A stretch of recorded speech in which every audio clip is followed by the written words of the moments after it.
Estamos siguiendo estos días el libro de Lucas, así que les invito a leer en el libro de Lucas el capítulo 1.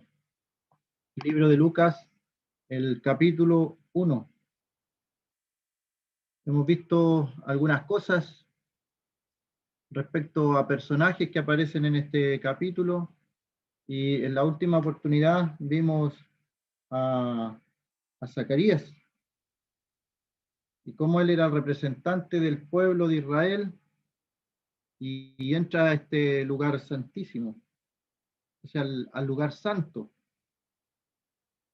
a quemar el incienso.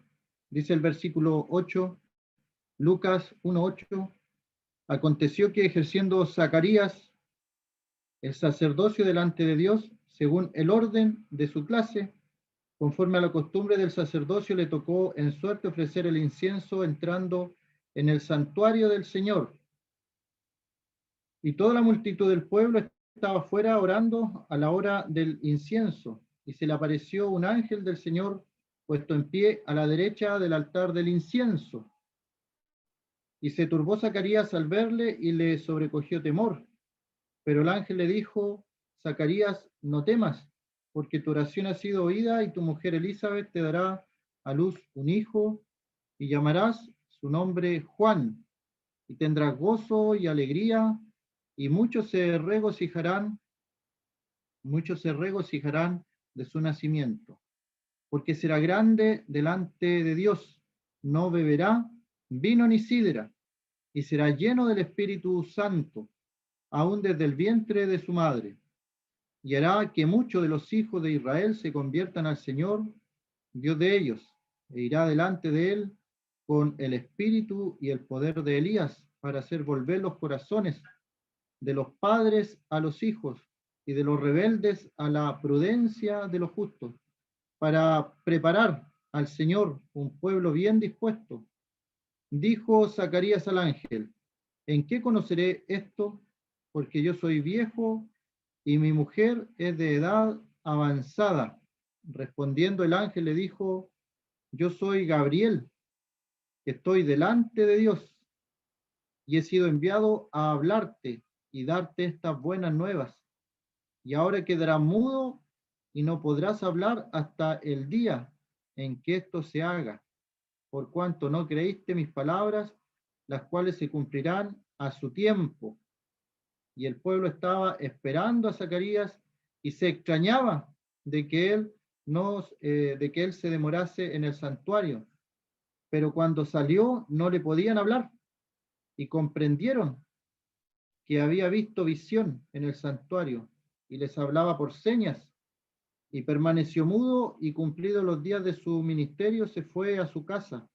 Después de aquellos días concibió su mujer Elizabeth y se recluyó en casa por 5 meses, diciendo: así ha hecho conmigo el Señor en los días en que se dignó quitar mi afrenta entre los hombres. Y ahí en el último versículo que acabamos de leer podemos ver lo que significaba que una mujer de Israel no tuviera hijos en aquella época. Era una afrenta. Y al quedar encinta, al quedar esperando un hijo, ella dice que el Señor ha quitado su afrenta entre los hombres. Pues bien, aquí vemos el Zacarías con la visión del ángel, y en la última oportunidad quedamos en eso, como el Señor responde a la oración que tenía él: tu oración ha sido oída, tu mujer Elizabeth te dará a luz un hijo y llamará su nombre Juan. Quisiera considerar dos reacciones que aparecen allí de Zacarías, cómo él reacciona, y lo podemos aplicar a nuestras vidas en el día de hoy. ¿Dónde estaba Zacarías? Esto podemos compararlo con María, que también se le aparece un ángel y le dice cosas a María más adelante. María estaba lejos de Jerusalén. María no estaba en el templo. Aquí vemos a Zacarías, que estaba en el centro en el centro mismo donde las cosas sagradas ocurren. Estaba en Israel, el pueblo del Dios único. Estaba en Jerusalén, la ciudad escogida por Dios. Estaba en el templo, el lugar donde la gloria de Dios había descendido en algunas oportunidades, donde estaba la presencia del Señor.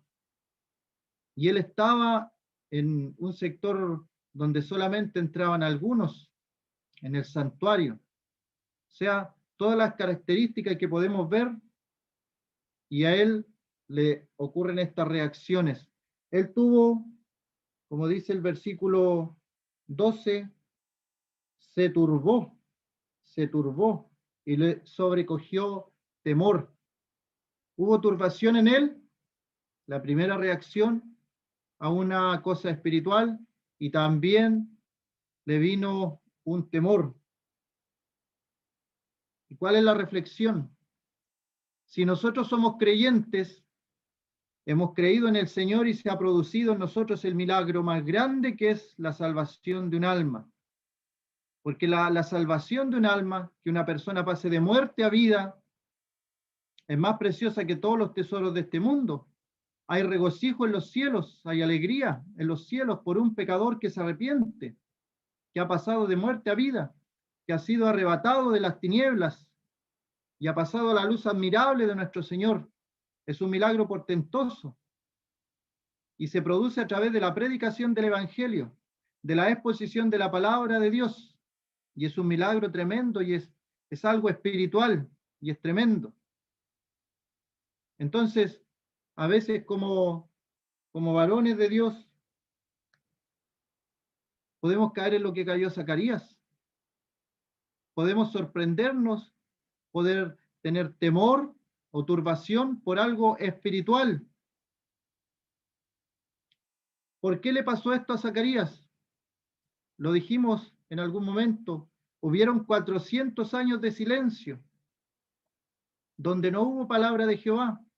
Entre el Antiguo Testamento y el Nuevo Testamento no hubo palabra, 400 años. Y de repente aparece palabra de Dios a través del ángel. No temas. Y hermanos, hermanas, tenemos que acostumbrarnos a que sucedan cosas espirituales, cosas divinas, cosas que están en el ámbito del reino de Dios en nuestras vidas, y no debiera por qué sorprendernos. A veces hay sorpresa cuando el Señor contesta una oración milagrosa, y el Señor pudo sanar a alguien de cáncer y nos sorprendemos y nos turbamos, y cómo pudo haber sido esto, si el hermano estaba desahuciado, no le daban posibilidad y ahora está sano. ¿Cómo pudo ser esto? Y nos sorprendemos y nos turbamos porque pasa algo que tiene que pasar en el ámbito espiritual, en el ámbito divino. Para Dios, todas las cosas son posibles, no hay nada imposible para Dios. Hubo turbación en él, hubo temor, y solamente por la visión de un ángel. ¿Y qué podemos decir de los ángeles? La Biblia no nos dice mucha información en el momento de la creación en cuanto a los ángeles. Al parecer estaban antes de toda esa creación, los ángeles. Y en los primeros capítulos del Génesis aparecen unos seres celestiales con espadas para que el hombre no volviera a entrar al paraíso de donde habían sido expulsados. Y ahí aparece, no nos da mayores explicaciones. Los ángeles tienen un trabajo, tienen un ministerio, son servidores de Dios, son siervos de Dios. Ellos obedecen a la voz de Dios, no se cuestiona la autoridad de Dios. Pienso de repente qué pasará por la mente de los ángeles al ver al ser humano. ¿Cuántas veces le ha fallado a Dios? ¿Cuántas veces la humanidad le ha fallado a su creador, al sustentador de todas las cosas, desobedeciendo los mandatos de Dios? Los ángeles no entienden esta idea de desobediencia. Ellos son enviados y los ángeles van sin preguntar el por qué. Ellos obedecen a la voz de Dios, de un Dios soberano. y va a Zacarías. Se turbó al verle, hubo temor. Y la oración también que ellos estaban haciendo, reflexionábamos que muchas veces nuestras oraciones pueden pasar años y estas oraciones no son contestadas y podemos desanimarnos. Y ayer hablábamos con unos hermanos respecto a la oración ferviente. ¿Qué es una oración ferviente? ¿A qué se refiere esto de oración ferviente? El libro de Santiago nos muestra la oración ferviente y la relaciona con el profeta Elías, un hombre sujeto a pasiones como las nuestras, dice la palabra. Y su oración nos da una luz en el Antiguo Testamento. Él por lo menos oró por la lluvia 7 veces. 7 veces. Y la primera vez se levanta de su oración y no hay nada, ninguna seña de que va a llover. Y la segunda vez lo mismo. Y la tercera vez y la cuarta vez y la quinta y la sexta. Y a la séptima vez envía un siervo para que observe. Y recién allí, a la séptima vez, el siervo ve una nube como el puño de una mano a la distancia, una oración ferviente. Pero nosotros a veces a la primera oración nos desanimamos porque Dios no respondió, no respondió. ¿Podemos creer nosotros que pueden ocurrirnos cosas milagrosas a través de la oración? El Señor nos dice que sí. Que no caigamos en esto de Zacarías, de sorprendernos porque nos ocurre algo espiritual en el pueblo espiritual, en la ciudad espiritual, en el lugar, en el templo donde ocurren las cosas espirituales, en el santuario donde está la presencia de Dios. Y él se sorprende porque algo espiritual le ocurre. Más adelante vemos a María, lejos de todo esto. Ella no estaba en Jerusalén, no estaba en el templo, estaba en una aldea. Y las palabras a veces se parecen entre María y Zacarías. ¿Cómo será esto? Pero no es lo mismo. El contexto nos demuestra que no es lo mismo. No es la misma actitud que tuvo Zacarías a la que tuvo María.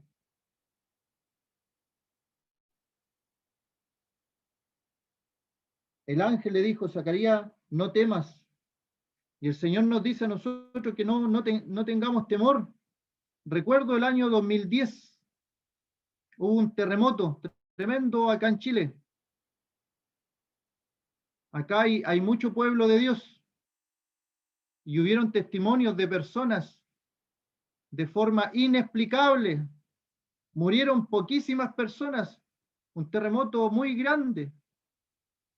Y hubieron personas que fueron salvadas por personas misteriosas, que nadie las vio nunca más, que nadie las conocía, desconocidos totales para la mayoría de la población. Y en el día de hoy también hay un ministerio de ángeles. Los ángeles nunca han cesado su ministerio. No se van a aparecer como nosotros pensamos. La religión popular ha tergiversado la escritura y los ha puesto como bebés o les ha puesto alas. Eso no está en la escritura. El ángeles son varones con vestiduras blancas, se aparecen también como personas. Lo vemos en el caso de Sodoma, cuando aparecen a Lot, lo vieron como varones.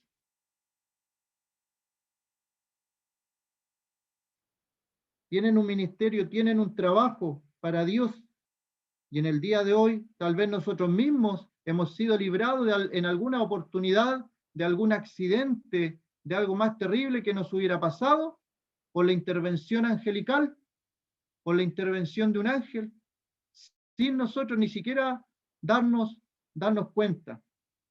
Así que este hombre ve visión de ángeles, pero en el día de hoy nosotros, el Espíritu Santo nos puede hablar a nuestro corazón, a nuestra mente, y nosotros a veces nos sorprendemos.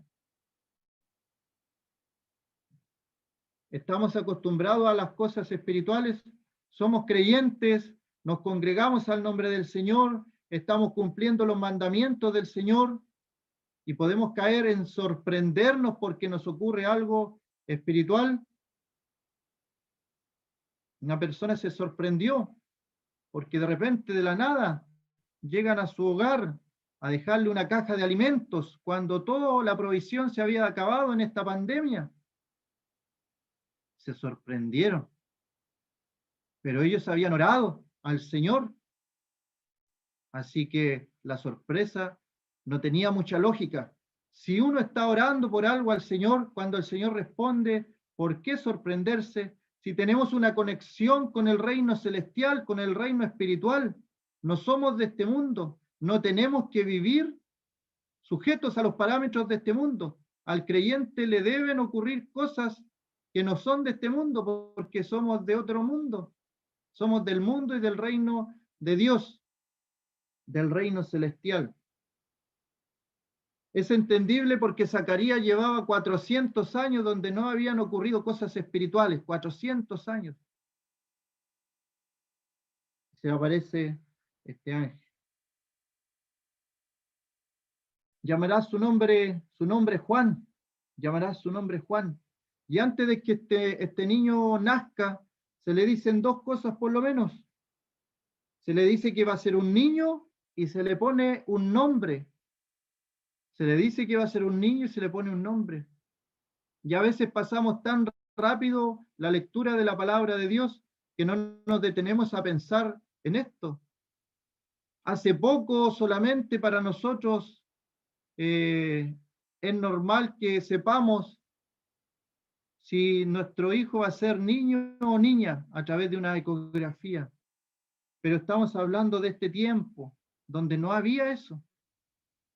Y antes incluso que se geste Juan, se le dice que va a ser un hombre y que va a llevar el nombre de Juan, aunque nadie en la familia de Zacarías llevaba ese nombre. Así que el nombre de Juan significa favorecido por Jehová o favorecido por Yahvé. Ese es el significado de Juan. Y podemos pensar cómo Dios pone el nombre a este niño. Una familia que había orado, que como decía al final del texto, había quitado la afrenta de Elizabeth en ese tiempo, donde la mujer era discriminada si no tenía hijo, era algo tan importante para ellas en ese tiempo. Así que había quitado su afrenta.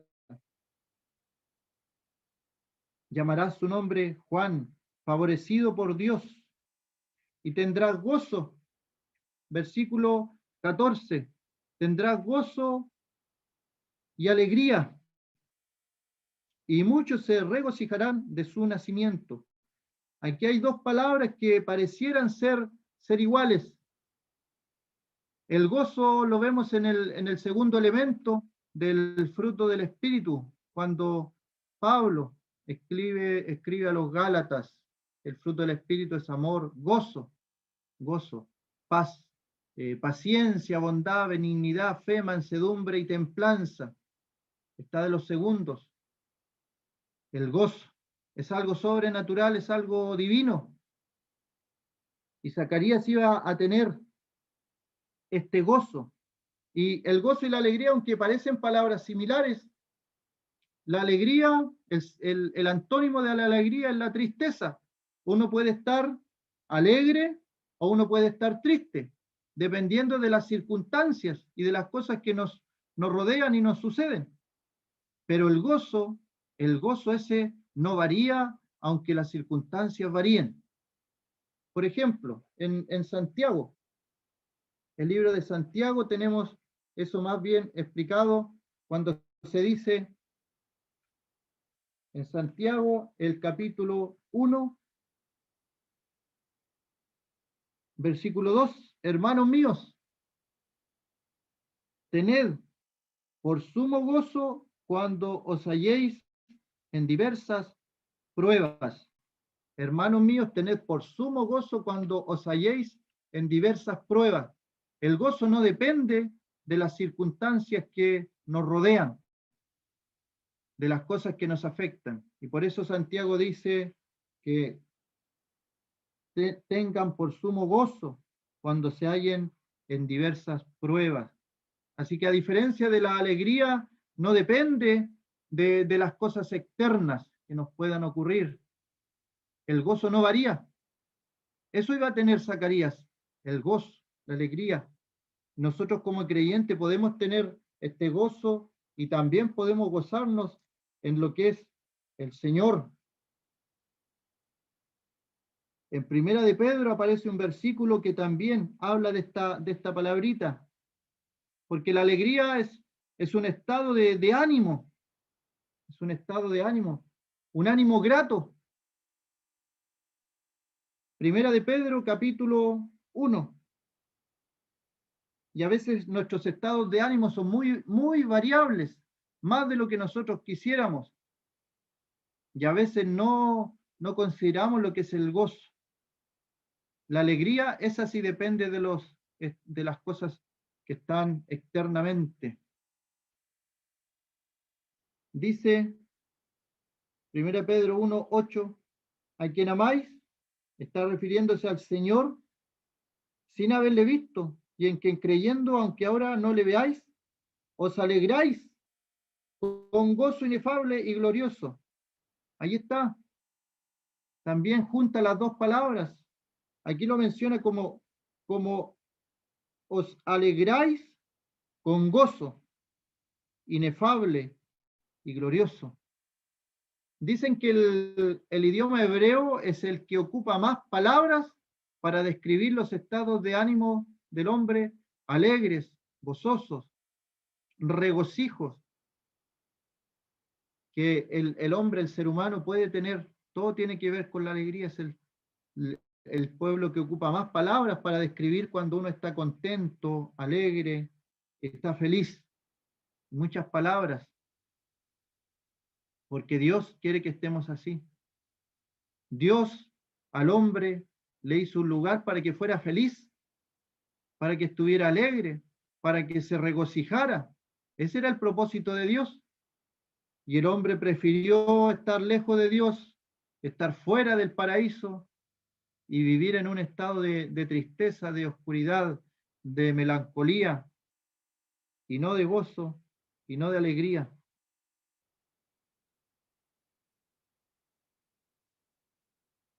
Volviendo a Lucas, el capítulo 1. Tendrás gozo y alegría, y muchos se regocijarán de su nacimiento. Ahí hay otra palabra, 3 palabras diferentes para describir el gozo, la alegría, el regocijo. Este niño que van a nacer era grande delante de Dios. Tiene un propósito. Y podemos meditar en los propósitos de cada niño que viene al mundo. Dios, en su soberanía, Él tiene el propósito para cada uno. Y hay gobiernos y hay estados que están tratando estas leyes del aborto. Nosotros oramos porque se levanten nuevos predicadores, porque se levanten nuevas iglesias, porque se levanten nuevos siervos de Dios, que se levante un Moisés, como fue la liberación del pueblo de Israel, que se levanten los Juan, el Bautista. Pero no vamos a ver una generación así si por decretos de gobierno, de Estado, se están matando niños. Lo veíamos con Herodes, cómo no le temblaba la mano para, por ley, matar niños pequeños. Imagínense todo lo que hizo Juan, todo lo que hizo, y comienza con dará a luz un hijo. Con eso comienza todo, dará a luz un hijo. La importancia de un hijo. Tendrá gozo, alegría, muchos se regocijarán de su nacimiento, será grande delante de Dios, no beberá vino ni sidra. Y ahí en algunas Biblias aparece una pequeña letra que nos lleva al libro de Números, porque ahí habla de, de la misma manera de los votos de los nazareos. Y a veces la gente confunde. El Señor Jesucristo era de Nazaret y mezclan las palabras. Por lo tanto, el Señor no tenía un voto de nazareo. No tenía que llevar el cabello largo. Juan el Bautista lo más probable es que sí, por este voto nazareo. Dice el versículo 1, habló Jehová a Moisés diciendo, habla a los hijos de Israel y diles, el hombre o la mujer que se apartare haciendo voto de nazareo, y ahí también nos dice que nazareo es la palabra separado o consagrado para dedicarse a Jehová, se abstendrá de vino y de sidra. Es parecida a la frase que aparece para el nacimiento de Juan, de vino y de sidra. No beberá vinagre de vino, ni vinagre de sidra, ni beberá ningún licor de uvas, ni tampoco comerá uvas frescas ni secas, todo el tiempo de su nazareato, de todo lo que se hace de la vid, desde los granillos hasta el ollejo, no comerá, todo el tiempo del voto de su nazareato. No pasará navaja sobre su cabeza, hasta que sean cumplidos los días de su apartamiento a Jehová. Será santo, dejará crecer su cabello. Todo el tiempo que se aparte para Jehová no se acercará a persona muerta. Ahí tenemos el mandamiento acerca de estas personas que hacían voto de nazareo. Y también tenemos el caso en el libro de los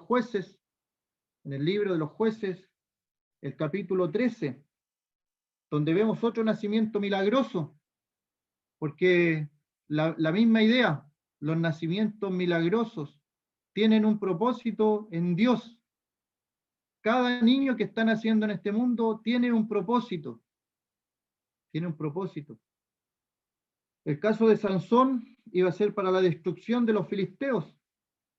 Y se le aparece también, dice, había un hombre, Jueces 13, versículo 2, había un hombre de Sora, de la tribu de Dan, el cual se llamaba Manoa y su mujer era estéril y nunca había tenido hijos. A esta mujer apareció el ángel de Jehová y le dijo, he aquí que tú eres estéril y nunca has tenido hijos, pero concebirás y darás a luz un hijo. Ahora pues, no bebas vino ni sidra, ni comas cosa inmunda, pues he aquí que concebirás y dará a luz un hijo, y navaja no pasará sobre su cabeza, porque el niño será nazareo a Dios desde su nacimiento, y él comenzará a salvar a Israel de mano de los filisteos. Un niño con propósito. Lo vimos también en Juan el Bautista. Niños que nacen de forma milagrosa con un propósito para Dios, porque Dios de lo imposible puede hacer un milagro para regocijo, para gozo, para alegría de todo el pueblo. Y también nosotros podemos sacar enseñanza de ese gozo, de esa alegría, de ese regocijo del pueblo, porque se regocijaban y se alegraban y se gozaban en cosas espirituales.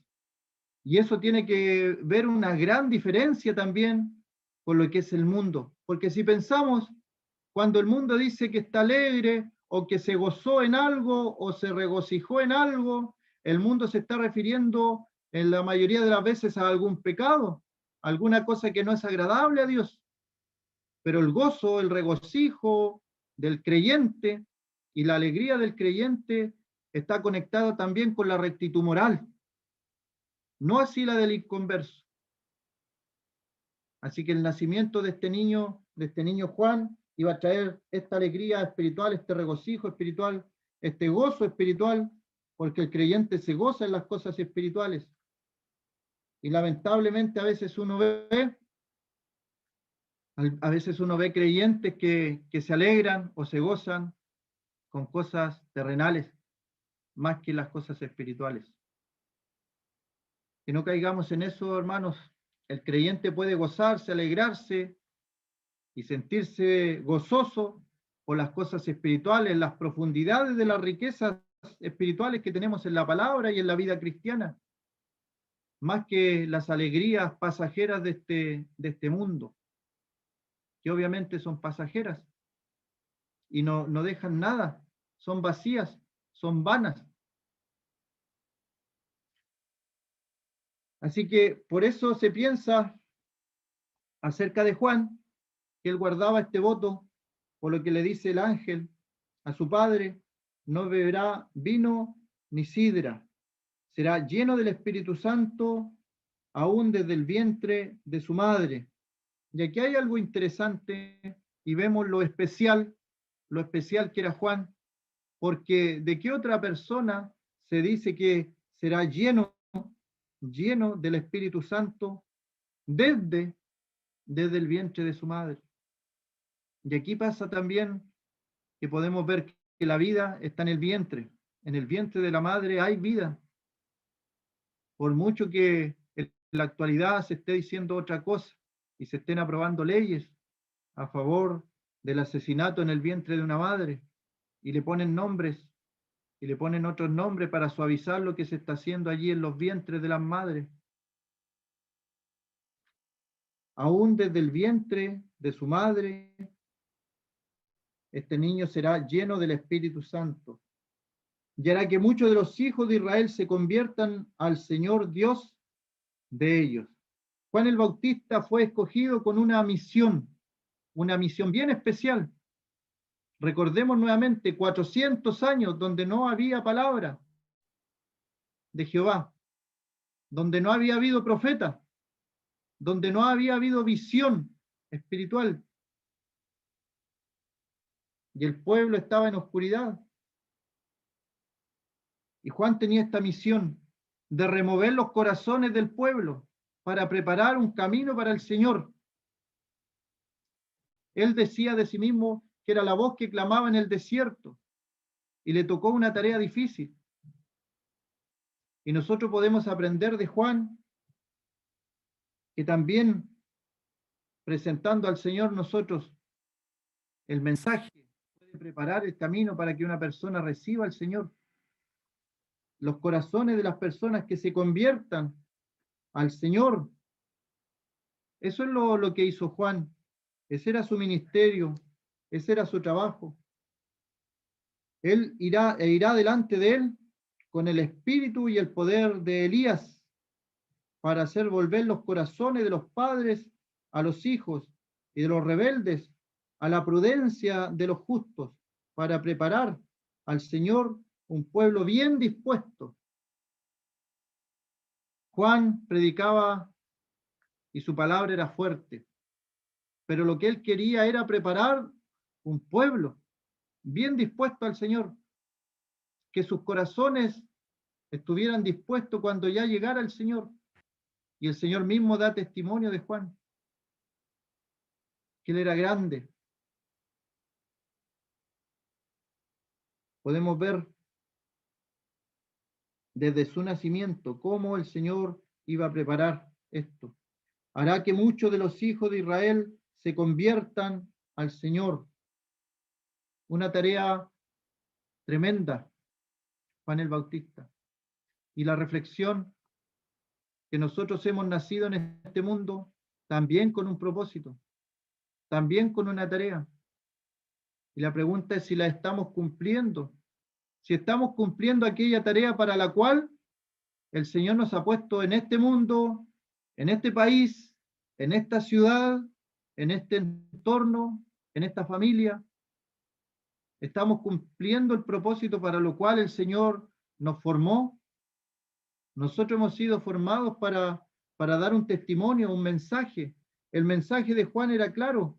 Él tenía que preparar al Señor un pueblo bien dispuesto. Y en el libro de Pedro nos dice algo acerca de nosotros.